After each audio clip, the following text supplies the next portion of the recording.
Esse é Gustavo. Hã? Primeiro é Gustavo. Então.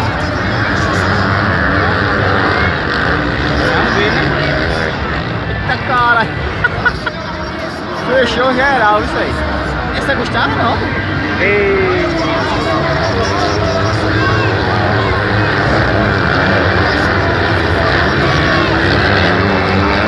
Tivesse botado por dentro, bicho. Olha Mike aí, outro. Tivesse botado por dentro, tava imprimido até agora. Quem? Gustavo aqui também. É. Perdeu a mão.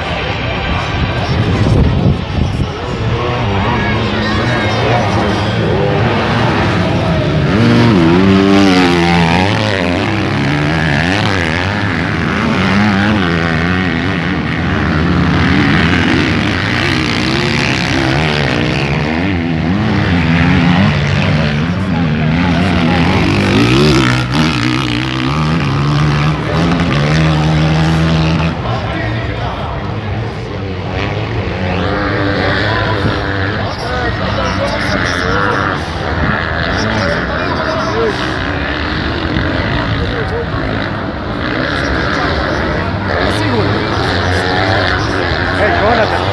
Tiradentes, né? Ah, tô ligado, tô ligado. Passou naquela hora, não foi? É conterrâneo desse bicho também, né, Carlos? É não, eu acho que é do Paraense. Acho que é de Belém.